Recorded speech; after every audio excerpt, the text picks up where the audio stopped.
उसके लिए पहले दिन अजनबी होते हो, आप नहीं जानते उसके बारे में। जब रिश्ता तय होता है तब पता लगता है ये मेरा पति है।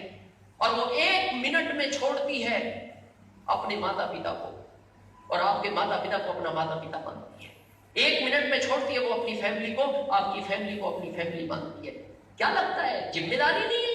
दूसरे के परिवार से लाए हो, बहुत बड़ी जिम्मेदारी है आपके ऊपर। और दूसरी जिम्मेदारी है जिन बच्चों को इस दुनिया में लाए हो, और तीसरी जिम्मेदारी है जो माता पिता आपको इस दुनिया में लाए हैं।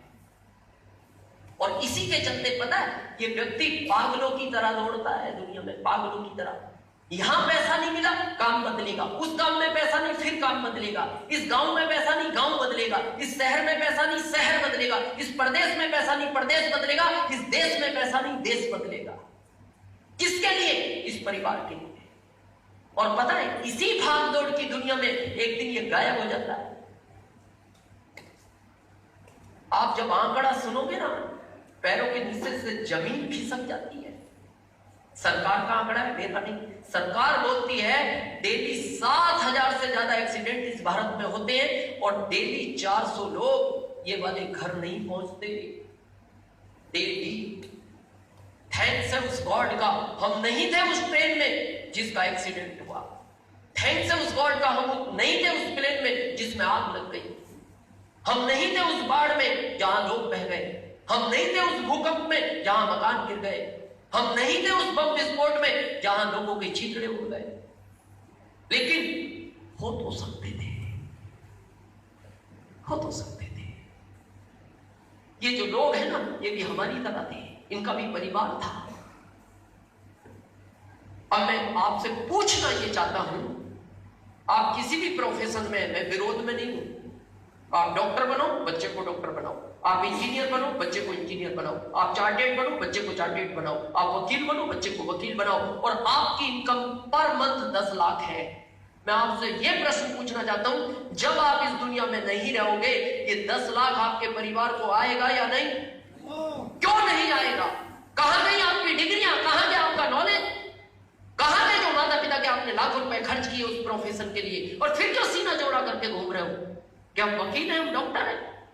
लेकिन मैं सेकंड प्रश्न पूछता हूं, यहां एक टेक्निकल, एक एमराल्ड, एक स्टार एमराल्ड, एक रूबी, एक स्टार रूबी इस दुनिया से चला जाए, क्या ये पैसा अगले महीने उसके परिवार को आएगा?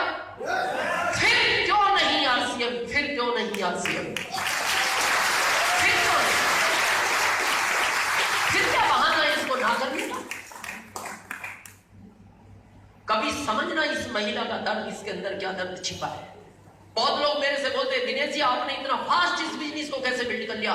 मेरे अंदर एक आग लग रही थी इस चीज को देख के।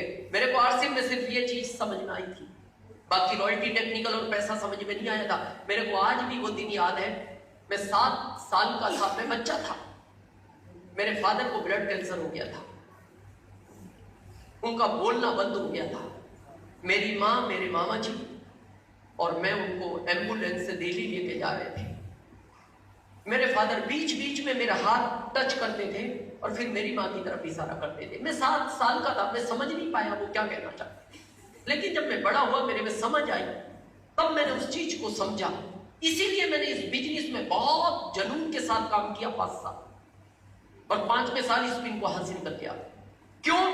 मेरे को जब बड़ा होने के बाद ये समझ में आया, शायद मेरे पिता मेरे बार बार हाथ टच करके ये कहना चाहते थे, बेटा मेरे बाद तेरी मां का कोई सहारा नहीं है, तू इसका ध्यान रखना। उनकी आंखों में से आंसू बह रहे थे और मैं सोचता था शायद ये कुछ बोलना चाह रहे हैं, इनको तकलीफ हो रही है और ये कुछ कहना चाह रहे हैं, पर मैं 7 साल का था, नहीं समझ पाया। आज समझ में आता है शायद उनका वो दर्द था। बेटा मेरे बाद तेरी मां का कोई सहारा नहीं है। आपने कभी सोचा है हमारे बाद इनका जीवन क्या होगा? और इसके दर्द को समझना चाहते हो ना, कभी 7 दिन के लिए आउट ऑफ स्टेशन जाना। ये महिला दरवाजे तक छोड़ने आती है और दरवाजे तक छोड़ने के बाद पता है आपको क्या कहती है? आराम से जाना, चलती ट्रेन में मत चढ़ना, उस जगह मत जाना जो भीड़ का एरिया हो, मोबाइल को स्विच ऑफ मत करना, ऐसी जगह मत जाना जहां नेटवर्क ना हो, मोबाइल हमेशा चार्जिंग पे रखना, हमसे बात करते रहना, आपके बच्चे आपका वेट कर रहे हैं, और जब आप टर्न होते हो ना, उसकी आंखों में आंसू झलक आते हैं, उसके अंदर एक दर्द है। और पता है उस समय वो गॉड को क्या कहती है, जैसे ये जा रहे हैं इनको वापस ऐसा बुला देना। वो दर्द है उसके अंदर। और फिर पता है अगले दिन सुबह आपको फोन करके पूछती है, आपने चाय पी लिया? दोपहर में पूछती है, आपने लंच कर लिया? क्या लगता है वो आपका चाय पूछ रही है? अरे उस परिवार को आप चाय पिलाते हो, उस परिवार को आप लंच कराते हो, वो आपका क्या पूछेगी? लेकिन पता है वो आपका चाय और भूख की चिंता नहीं है उसको, वो ये बात कह के आपकी आवाज सुन के ये महसूस करना चाहती है आप सुरक्षित तो हो। तो मैं लास्ट में यही कहना चाहता हूं, एक बार इस सिस्टम को अपने लिए मत करना, चलेगा, लाइफ निकल सकती है। एक बार इस परिवार के बारे में जरूर सोचना। बहुत लोग मेरे से एक बात पूछते हैं, सर इसको करने का कोई ठोस कारण बताओ। मैं बताऊं आज कारण, सीरियसली मत करना आप आरसीएम, मैं नहीं कहता। रात के 2 बजे का अलार्म अपने मोबाइल में लगाओ, रात के 2 बजे का।